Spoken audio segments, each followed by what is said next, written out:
Geoffrey Whitworth Theatre presents an audio production of Mrs. Warren's Profession by George Bernard Shaw. Episode 2, Early Evening, Inside Hindhead View Cottage, 1892.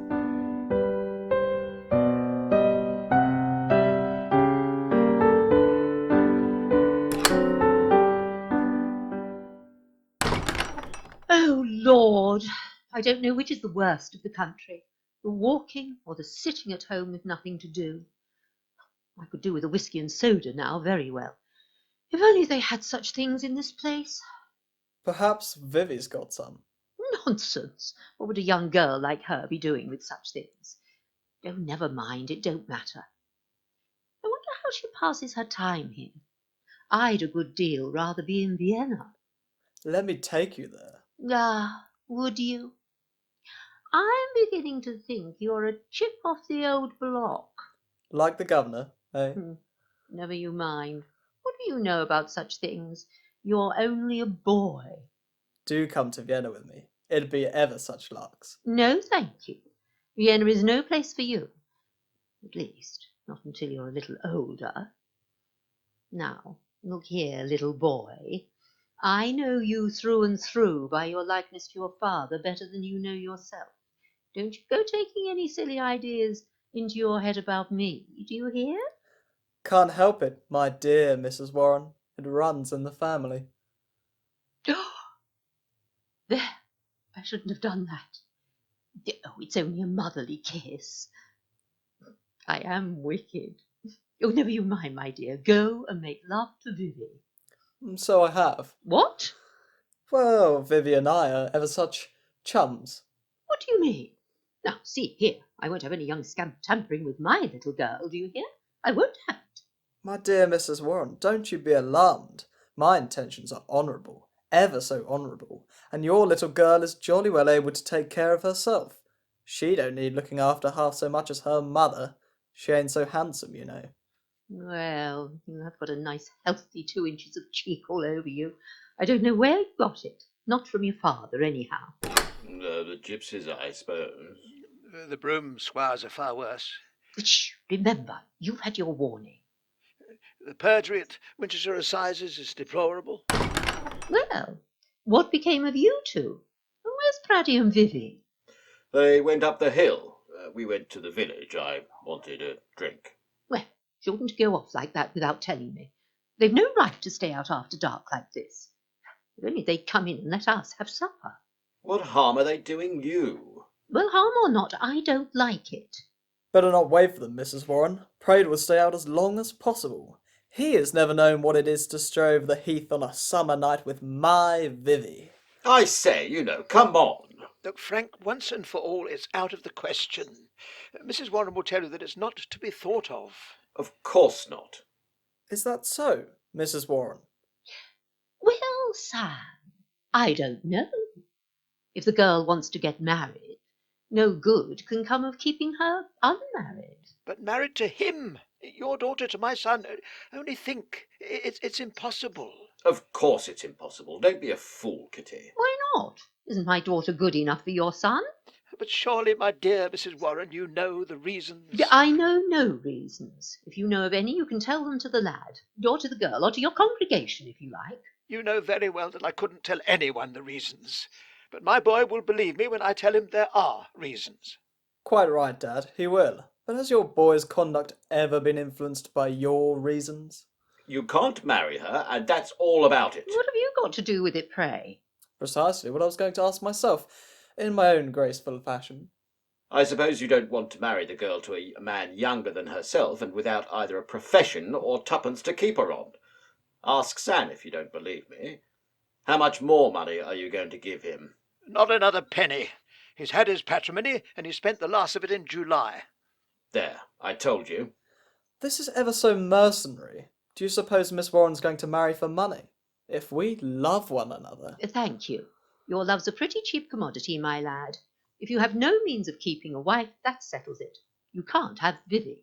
Mrs. Warren, I cannot give my Vivie up, even for your sake. Young scamp. And as you no doubt intend to hold out other prospects to her, I shall lose no time in placing my case before her. He either fears his fate too much, or his deserts are small, that dares not put it to the touch, to gain or lose it all. Wherever have you been, Vivie? On the hill. Well, you shouldn't go off like that without letting me know. How could I tell what had become of you? And night coming on too. Now, about supper, we shall be rather crowded in here, I'm afraid. Did you hear what I said, Vivie? Yes, Mother. How many are we? 1, 2, 3, 4, 5, 6. Well, 2 will have to wait until the rest are done. Mrs. Allison only has plates and knives for 4. Oh, it doesn't matter about me. You've had a long walk and are hungry, Mr. Praed. You shall have your supper at once. I can wait myself. I'd want one person to wait with me. Frank, are you hungry? Not the least in the world. Completely off my peck, in fact. Neither are you, George. You can wait. Oh, hang it, I've eaten nothing since tea time. Can't Sam do it? Would you starve my poor father? Allow me to speak for myself, sir. I'm perfectly willing to wait. There's no need. Only 2 are wanted. Will you take my mother through to the kitchen, Mr. Gardner? Good. All comfortable? Aha! Got rid of 'em.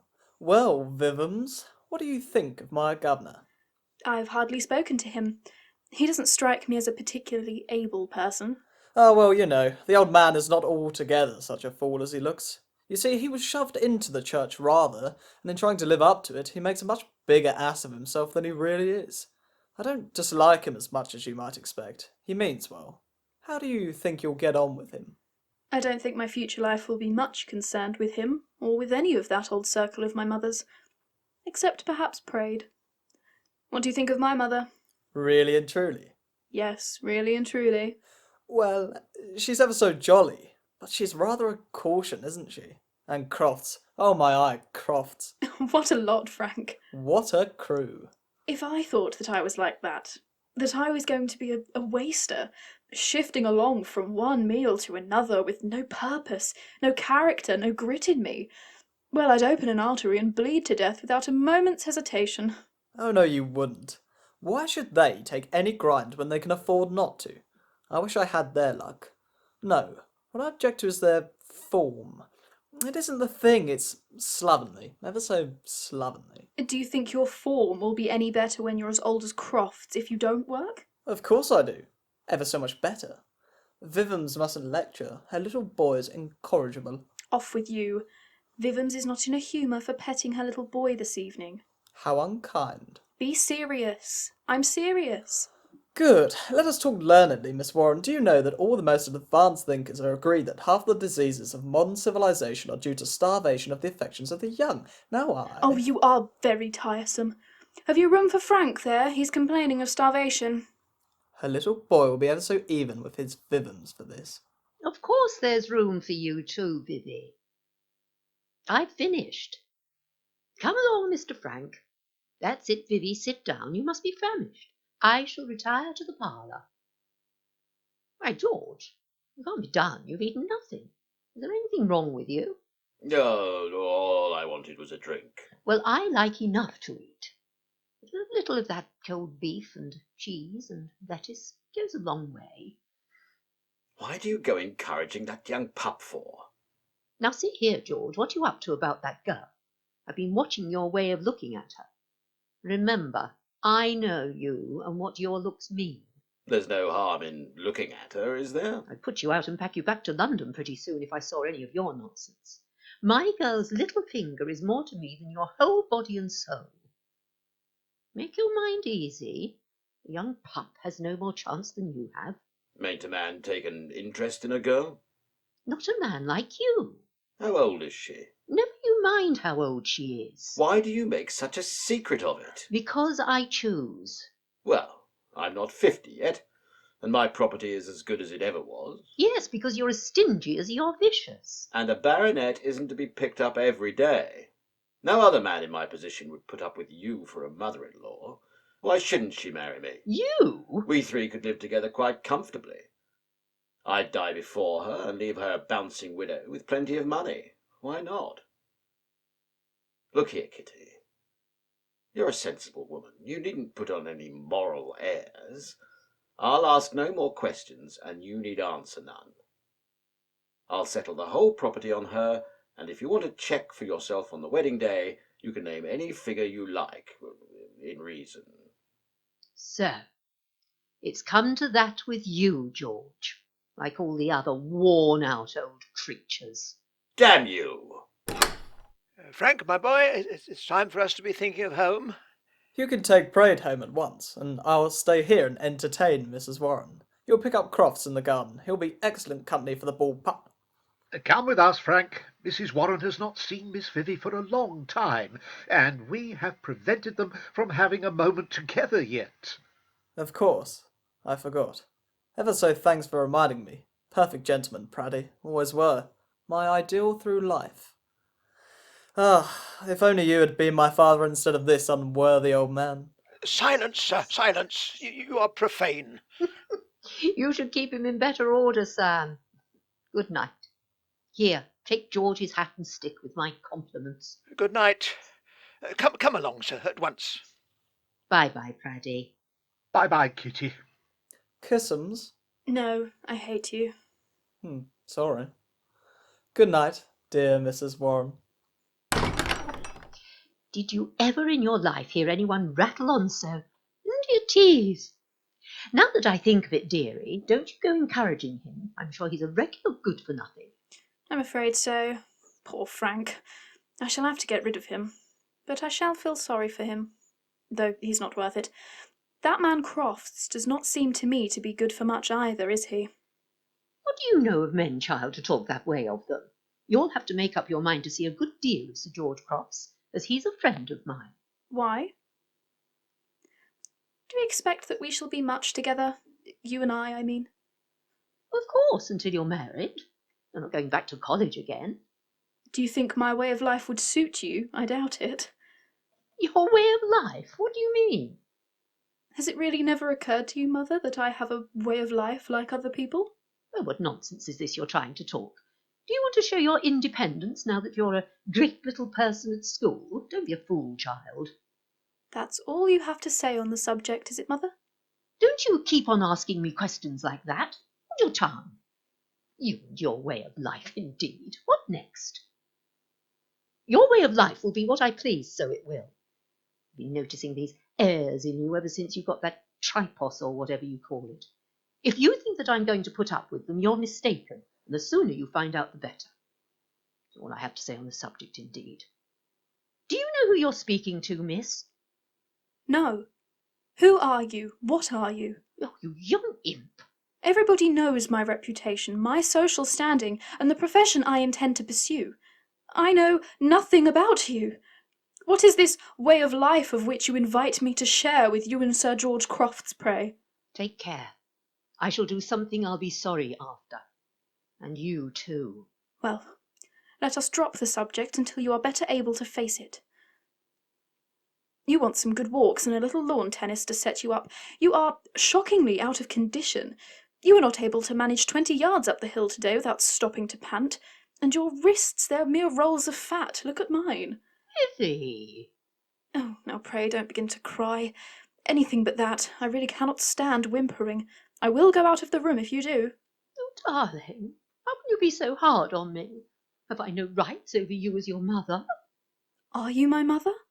Am I your mother? Oh, Vivie. Then where are our relatives? My father, Our family friends? You claim the rights of a mother, but before I give myself the trouble to resist such claims, I may as well find out whether they have any real existence. Oh, no, stop. I am your mother, I swear it. Oh, you can't mean to turn on me, my own child. It's not natural. You believe me, don't you? Say you believe me. Who was my father? You don't know what you're asking. I can't tell you. Oh, yes, you can, if you like. I have a right to know, and you know very well that I have that right.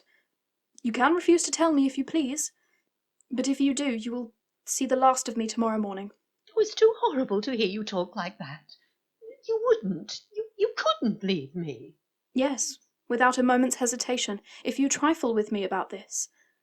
How can I feel sure that I may not have that contaminated blood of that brutal waster Crofts in my veins? Oh, no, on my oath it's not he, nor any of the rest that you have ever met.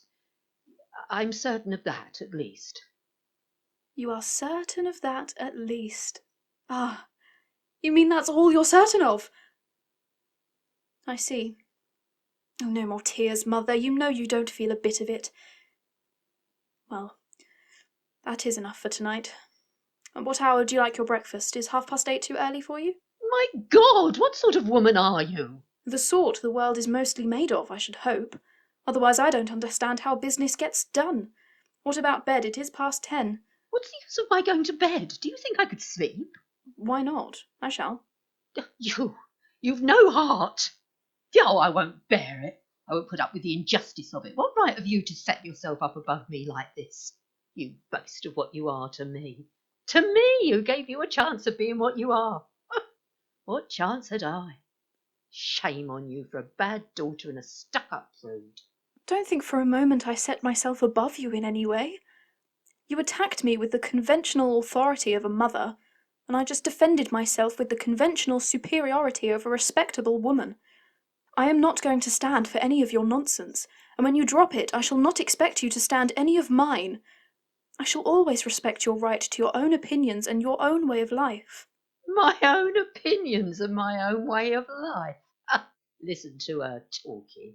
Do you think I was brought up like you, able to pick and choose my own way of life? Do you think I did what I did because I liked it or thought it right? Or wouldn't have rather gone to college and been a lady if I'd had the chance? Everybody has some choice, Mother.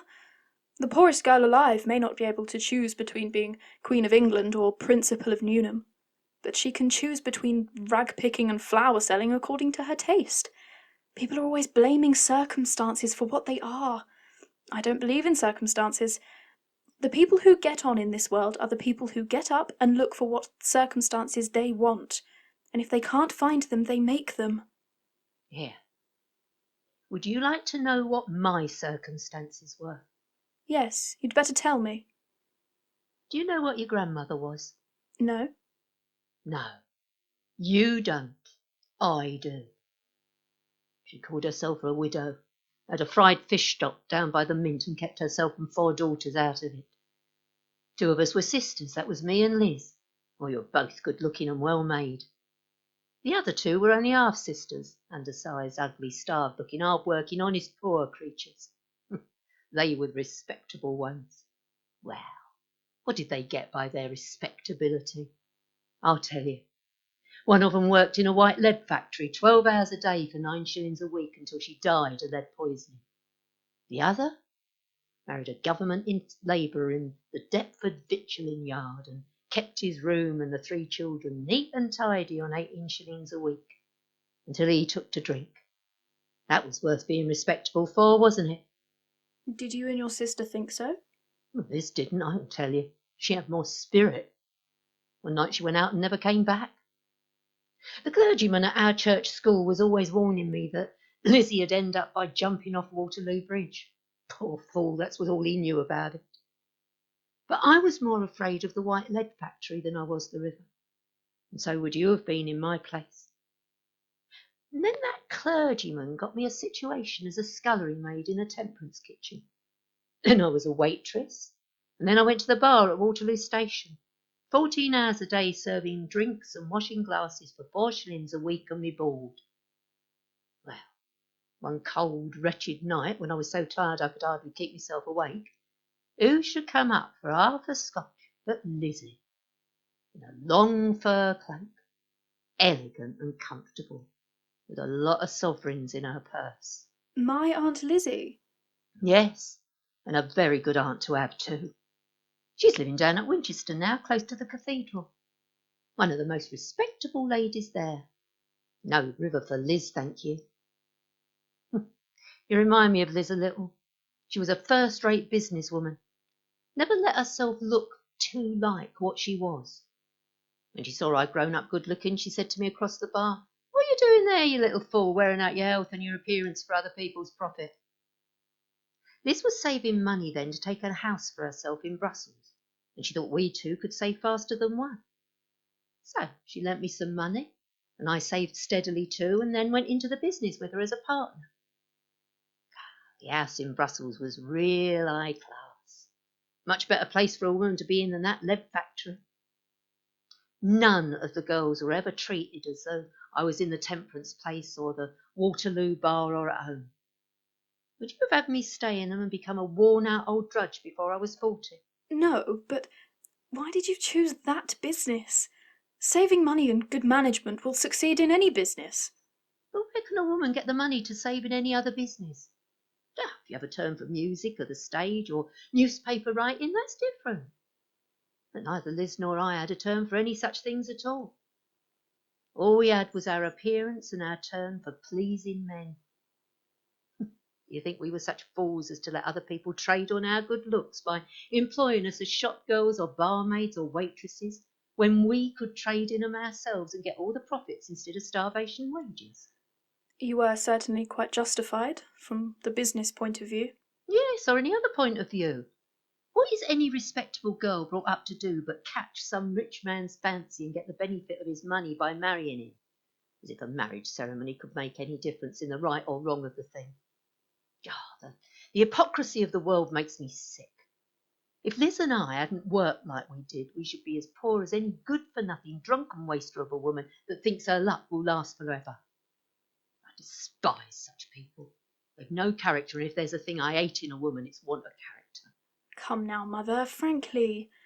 Isn't it part of what you call character in a woman that she should greatly dislike such a way of making money?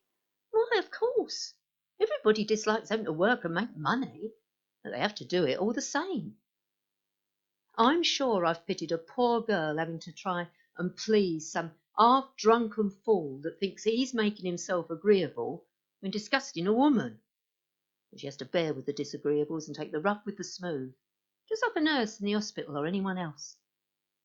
It's not work that any woman would do for pleasure, goodness knows. Though to hear the pious people talk, you would suppose it was a bed of roses. Still, you consider it worthwhile, it pays? Of course it's worthwhile to a poor girl. If she can resist temptation and is good-looking and well-conducted and sensible, it's far better than any other employment open to her. I always thought that it oughtn't to be. It can't be right, Vivie, that there shouldn't be better opportunities for women. I stick to that. It's wrong. But it's so. Right or wrong, and a girl must make the best of it. But of course, it's not worthwhile for a lady. If you took to it, you'd be a fool. But I should have been a fool if I'd taken to anything else. Mother, suppose we were both as poor as you were in those wretched old days.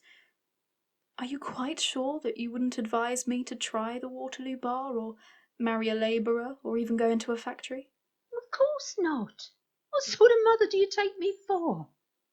How could you keep your self-respect in such starvation and slavery? And what's a woman worth? What's a life worth without self-respect? Why am I independent and able to give my daughter a first-rate education when other women that had just as good an opportunities are in the gutter? Because I always knew how to respect myself and control myself. Why is Liz looked up to in a cathedral town? The same reason. Don't you be led astray by people who don't know the world, my girl. The only way for a woman to provide for herself decently is for her to be good to some man that can afford to be good to her. Ask any lady in London society that has daughters, and she'll tell you the same. Except that I tell you straight, and she'll tell you crooked. That's all the difference. My dear mother, you are a wonderful woman. You're stronger than all England. And are you really and truly not one wee bit doubtful or ashamed? Well, of course, dearie. It's only good manners to be ashamed of it. It's expected from a woman. Women have to pretend to feel a great deal that they don't feel. But I can't stand saying one thing when everyone knows I mean another. What's the use in such hypocrisy? No, I never was a bit ashamed, really. I consider I had a right to be proud of how we managed everything so respectably. Never had a word against us, and how the girls were so well taken care of. Some of them did very well. One of them married an ambassador. But of course, now I daren't talk about such things. Whatever would they think of us? Oh dear, I do believe I'm getting a little sleepy after all. I believe it is I who will not be able to sleep now. Better let in some fresh air before looking up. What a beautiful night. Look. Yes, dear, but take care you don't catch your death of cold from the night air. Nonsense. Oh, yes, everything I say is on nonsense according to you. No, really, that is not so, Mother. You have completely gotten the better of me tonight, though I intended it to be the other way. Let us be good friends now. So it has been the other way. But I suppose I must give in to it. I always got the worst of it from Liz. Now I suppose it will be the same with you. Well, never mind. Come. Good night, dear old mother. I brought you up well, didn't I, dearie? You did. And you'll be kind to your poor old mother for it, won't you? I will, dear. Good night. Blessings on my own dearie darling. A mother's blessing.